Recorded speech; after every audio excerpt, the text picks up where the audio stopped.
Welcome on in, guys. Tobin here with you, and thanks for checking out the channel. Hope you're doing well out there. If you guys could subscribe, that'd be great, and appreciate you stopping by the channel. So we got some interesting details yesterday. We talked about this earlier in the week about the Terry Rozier situation, and that there were reports from Tom Haberstroh, Chris Haynes, that were counter to the Shams Charania report that had said that Terry Rozier had been cleared. They had said he's still being investigated, not cleared of any wrongdoing. Well, yesterday, David Purdom of ESPN, he covers gambling for ESPN, gave details on what exactly were the ramifications of this report. You know, we knew that there was some game in 2023 that Terry Rozier got hurt in, and that apparently sparked something. Well, now we have information on what actually went down. And in the early leanings of this, I don't know what can be proven of this that actually shows Terry Rozier did knowingly do anything wrong.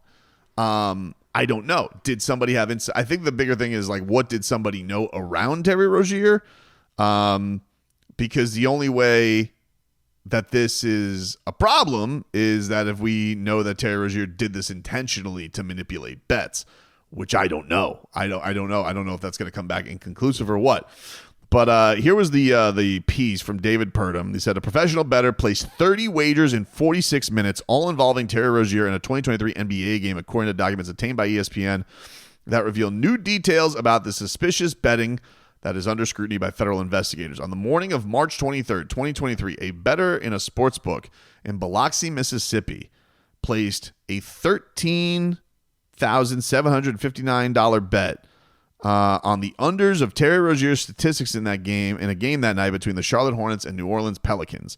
According to documents which ESPN acquired through open records request, all 30 bets won after Rozier, an 8-year veteran with the Hornets at the time, exited 10 minutes into the game, citing a foot issue.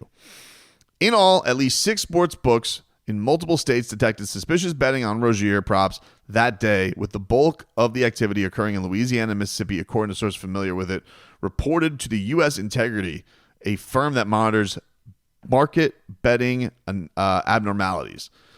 The NBA investigated the unusual activity in 2023 and found that no league rules were violated. 2 years later, Rozier is one of 3 NBA players known to have been under investigation by the U.S. Attorney's Office in the Eastern District of New York. Rozier has not been charged of any wrongdoing.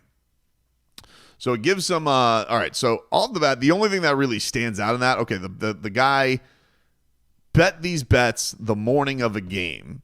So one would assume that they knew something that night, the night previous. The interesting thing about Terry Rozier's injury that flared up with having knowledge is that he wasn't on the injury report for this game. On the details, the bettor in Biloxi placed bets at Harrah's Gulf Coast on the under of Rozier's points, rebounds, assists, according to the list of wagers in the documents. The largest was a $2,700 wager on the under 5.5 rebounds for Rozier and was made over the counter using a casino player's cards. The other 29 bets were placed at a self-serve betting kiosk a few $100s at a time beginning at 9:30 a.m., according to records. For those who don't bet, or if you're in a state that's not legally betting, you basically go to a kiosk, you put your money in, boop, boop, boop, and you bet it out. But if you go to the Hard Rock, I know specifically I did this at March Madness. First, I bet on a spring training game. And then I bet on like a parlay, a 16 parlay for the first day of March Madness because we were doing a show for the first 2 days. And then that hits and you take the ticket. You got to go to the window. They give you your cash and they say, "Thank you very much, Mr. Tobin." I'm like, "No, thank you very much." And I just happen to know the betting guy at the time. I'm not a degenerate, but I happen to know the betting guy at the time. So I don't even know if they normally will tell you, "Thank you very much, Mr. Tobin." But that's normally how it goes. There's not like some level of suspicion. It's usually in and out. So I don't know. I've never suspiciously bet. Normally with your boy Tobes, the way I bet is very small amounts of money for very ridiculous odds. And I usually get, beat down with a bat over months because I just keep losing plus $1,800 bets $5 at a time. That's how I like to bet, though. Because for me, I've always said this with betting, and I grew up around gambling a lot. I was around the horse tracks a lot. Winning small just does nothing for me. it just does. Like, if I bet something and I'm like, oh, the Marlins are going to win tonight, and they're the under, like, it just does nothing for me. I don't know. I should have, probably more of a long view on these things, but that's not what gambling is to me. Because I can stop gambling and whatever. It doesn't mean that much to me. I just have fun doing it for those monikums. This is not relevant to the story, though. I don't know why I'm giving you guys insight on that. Anyway, they said attempts to reach the bettor who did this was unsuccessful. The sportsbook initially refused to pay the winning tickets, citing a house rule on rigging and suspicion of inside information, according to emails. So this was flagged right away. The casino asked the Mississippi Gaming Commission for permission to void the bets, and they came back and said, if you're not able to come back with evidence, that you have to pay out the bets. A week later, Caesars informed the commission in an email it was settling the wages on Rozier, and the bettor won over $13,000. So they turned their just under $3,000 into $13,000. And I think for people who are saying like, hey, well, why didn't you bet more if you knew it was a guarantee? First of all, we don't know what this bettor situation is, right? Like, we don't know what their money situation is. We don't know how much we don't know. We don't know. But I would say this, like, look, imagine this already got flagged. And this was, a net of him winning essentially $10,000. So I kind of get it. Like, especially if there were multiple guys doing this all over the place. I kind of get it because it feels like, he was probably nervous about, too much action. Now, should he have gone back little by little or sent other people? I guess. I don't know. They have cameras all over the place, so it seemed like it was going to be an issue, but they weren't able to prove it. ESPN, Rozier was not listed on the Hornets report for the pregame injury report. Finished the game with 5 points, 4 rebounds, 2 assists, all under the betting line statistics. He did not play for a remainder of the season. He was hurt, and then he was traded to the Miami Heat in January of 2024. So this would have been, he didn't play, and then he was done for the season. He comes back and he does play the first half of the season with the Hornets, but then, of course, was traded to the Heat in the middle of the season in one of the worst trades in team history. Sources told ESPN that multiple sportsbooks in New Orleans also received heavier than expected bets on Rozier props starting in the morning and lasting until the mid-afternoon. At 2:24, the day of the game, the U.S. Integrity sent out a nationwide alert of suspicious wagering on Terry Rozier NBA player props, according to documents obtained through ESPN. The most prominent sportsbooks halted betting on Rozier props within an hour of the U.S. Integrity alert, according to an archive odds feed from an analytics site. So, yeah, this was something that was flagged in the moment. This is the thing that's interesting about it. This is still going on like 2 years later. And it seems like this whole thing is, they're trying to get a hold on whatever ring this is. But the big problem is like what players are in on it. Because obviously Jontay Porter was in on it, and he got banned for life. Malik Beasley is maybe not in on it because his activity didn't connote that he was in on it, like taking dives on some of the games, but he doesn't have a contract right now. And it seemed to have avoided his contract. Terry Rozier is the only guy who's still under contract, which is obviously what makes his case, I think, the most intriguing, but yet I don't know what has really been proven here for Terry Rozier. Because mind you, he was cleared in an NBA investigation already.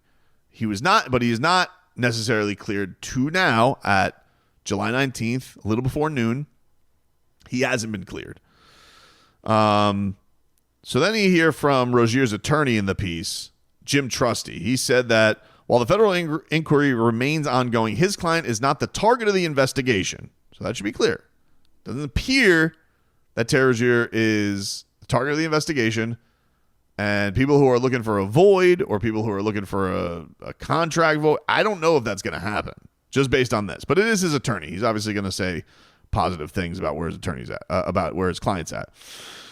A spokesperson for the U.S. Attorney's Office in the Eastern District of New York said in an email that they could not confirm nor deny Rozier's status in the investigation, declined to comment further. Trustee said that Rozier met with NBA and FBI officials multiple times in 2023, and that investigation determined he did nothing wrong. Quote, "It's unfortunate that he has a big name in sports and he has to endure all of this. My hope and expectation is that at some point they'll be done with their investigation, will be professional enough to let us know that it's 100% over and that they reached the same conclusion that was reached in 2023. And this is the big thing that I think the Heat really do need closure on. And that is he going to be cleared? Is he available to play? Is he going to be in trouble with the league? One would hope they're going to get some notice on this before we get to October and games actually have to be played. And that has to do with the fact of like not only Rozier's status with the team, his status with the league. Could you put him in a trade? Does anybody want to touch him right now? This obviously all got sparked up again this week and is an interesting place to be. So I'm not sure. Rozier is part of the same federal investigation that led Jontay Porter being banned. Porter pleaded guilty to conspiracy charges, admitted removing himself from games to help bettors win prop bets. So we don't have that from Terry Rozier. It would obviously be huge. Like, if we find out that Terry Rozier gave a tip to somebody and was in on, hey, I am going to be out tomorrow. My foot doesn't hurt. I haven't told anybody about this. Oink. Then, yeah, he'd be in super big trouble for that. He would be in massive, massive amounts of trouble for that, for swinging games like that. Even if it was a rat-ass Hornets game in March of 2023, that's obviously a huge problem. But I don't know what the investigations have shown. I don't know what everybody's connection to Terry Rozier is, because Porter, he was in this place where he was part of it, and they found that, they knew he was in on it. Now, it says some of the same betting accounts that wagered Porter also bet Rozier props in the Hornets-Pelican game, in addition to multiple college basketball games that were flagged for suspicious wavering activity. Trusty said that Rozier does not have any connection to the people implicated in the Porter case. So, that's that. As far as the Heat's concerned, there is the status right now on this is that I don't believe the Heat are commenting on it. They would not give comment to the Miami Herald. Anthony Chang says the Heat declined to comment on Friday regarding the latest details. In addition, a representative for Rozier was unable to be reached for comment. I believe Ira reported the same thing, but I'll double check. But as I read it yesterday from his article, I believe he also didn't get anything from the Heat on this. But certainly, I gotta imagine. I can't imagine the Heat love this. Contacted Friday by the Sun Sentinel, the Heat declined to comment. Rozier entered the final part of his deal. So, but I don't, I don't know where this is going to go, guys. I really, really don't. I do think though that the Heat are owed some level of clarity, and I understand the people who are hoping that if this was known by the Hornets, is there a chance that he could get their first? They haven't converted their first round pick yet. I don't think that's going to happen. I would be like, I don't even know, because let's just say we find out Terry Rozier was guilty of this, right? Well, he was cleared by the NBA in the Hornets' mind, right? So, even if they knew, first of all, it's their fault that the Heat gave a first round pick for Terry Rozier. Second of all, I just have a hard time believing that even the the Heat didn't do due diligence on hey, has anything gone on with this guy? Is there anything? Well, he wasn't investigated for this. What? But he was cleared. Okay. I don't think there's a scenario where Terry Rozier, you're getting that first round pick for Terry Rozier and that trade is voided. I really don't believe that's going to happen. Is there a chance that Terry Rozier's contract is voided? That's going to be the lot. I mean, that's going to be where this goes if they find out that he actually leaked something. Is that, the Heat will probably get his contract off the books and Terry Rozier would be in a bunch of trouble and his league status would be in trouble. But the trade getting voided, I got a hard time believing that the league's going to be like, oh, yeah, you get your pick back for this guy. And the only, like, I guess the only way that would be proven is like this, if we really found out that Terry Rozier was actively tanking games last year. But obviously I think that, look, this stuff works pretty fast, right? So we just saw that this thing was first flagged the morning this stuff was happening. So let's just say, for example, that Cavs game that he played last year, you don't think the Heat would know already that the betting activity would be severely flagged for that? They couldn't know that because they couldn't even know if Terry Rozier was going to play in some of these games. So I don't think there's a chance the Heat are getting their pick back. I don't think there's a chance that they're going to get made whole by that.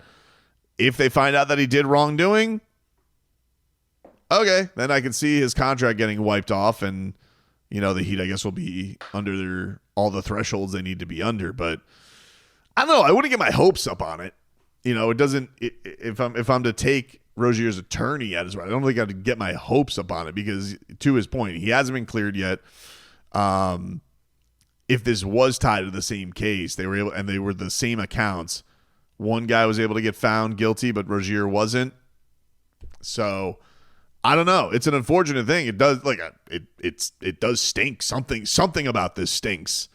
That doesn't smell quite right, but it's hard. I think it's a hard thing to prove. Like, how do you prove that Terry Rozier wasn't hurt? And mind you, he didn't play the rest of the season. So like, this didn't seem like an illegitimate injury.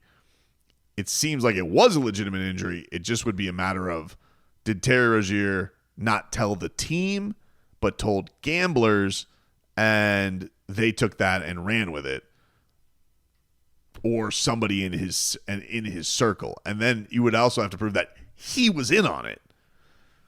So I don't know. I kind of feel like we're gonna get to this, and I feel like I'm not. You know what? I'm not gonna assume anything. I don't know. But I do see a lot of people on social media who are like, oh, the Heat should get their pick back. And I'm like, I don't think that's going to happen. I don't think that's going to happen. But this is, certainly crazy to see what's going on in the underbelly of this story.